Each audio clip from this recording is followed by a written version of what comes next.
ডাটার ভিতরে, ডাটা শিটের ভিতরে অনেক সময় আপনার র্যান্ডম ডাটা আপনার দরকার হবে, এবং অনেকেই এটা ইউজ করে এই ফাংশনটা। এটা হলো র্যান্ড ফাংশন। র্যান্ড ফাংশনের মাধ্যমে আপনি র্যান্ডম ডাটা তৈরি করতে পারবেন। তো কিভাবে আপনি র্যান্ড ফাংশনের মাধ্যমে আপনি এটা করবেন সেটা দেখেন। এটা করতে গেলে প্রথমে আমি ফাংশনটা নিচ্ছি র্যান্ড। এটা নেওয়ার পরে এটা দেখেন, এটা আমি র্যান্ডটা নিয়ে আমি যদি এন্টার দিই তাহলে দেখেন এখানে একটা র্যান্ডম ডাটা এসেছে।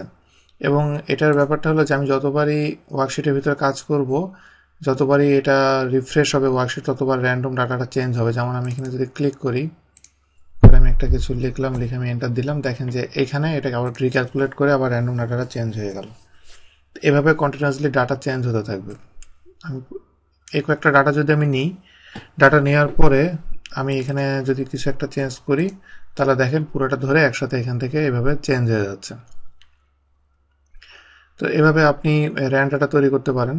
আর যদি আপনার হয় 2 ডেসিমেল প্লেস পর্যন্ত আপনার র্যান্ড ডাটা দরকার, তাহলে এটার সাথে আপনি যদি 100 মাল্টিপ্লাই করেন এবং বাকিগুলো একইভাবে আমি যদি চেঞ্জ করে দিই, তাহলে দেখেন যে 2 ডেসিমেল পর্যন্ত আমি পেয়ে গেছি। এবং এভাবে আপনি কমিয়ে দিলে 2 ডেসিমেল ডাটা পর্যন্ত আপনি এখান থেকে পেয়ে যাবেন।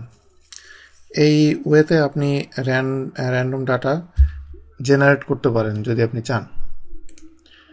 আর এরপরে আরেকটা জিনিস আমি আপনাদেরকে দেখাই। এখানে দেখেন, এখানে যদি এমন হয় যে এখানে যে আপনি ডাটাগুলো ওলট পালট আপনি করতে যাচ্ছেন, তো সেটা যদি আপনি করতে চান, আমি র্যান্ড ডাটার মাধ্যমে আমি এটা কিভাবে করি দেখেন।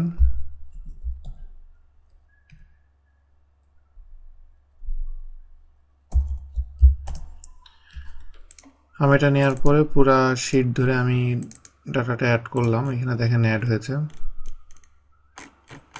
এখানে অ্যাড করার পরে এখন আমি যদি পুরাটা ধরে আমি ডেটা সেকশনে যে A to Z দিই, ওটা না, এটা শুধুমাত্র এই সেলটা নিব, সেল না কলামটা নিব। এটা পুরোটা নেয়ার পরে এবার আমি A to Z শর্টিং করব। এখানে A to Z আমি যদি শর্টিং করি তাহলে দেখেন যে এখানে যেসব ডাটাগুলো আছে সব উলট পালট হয়ে গেছে।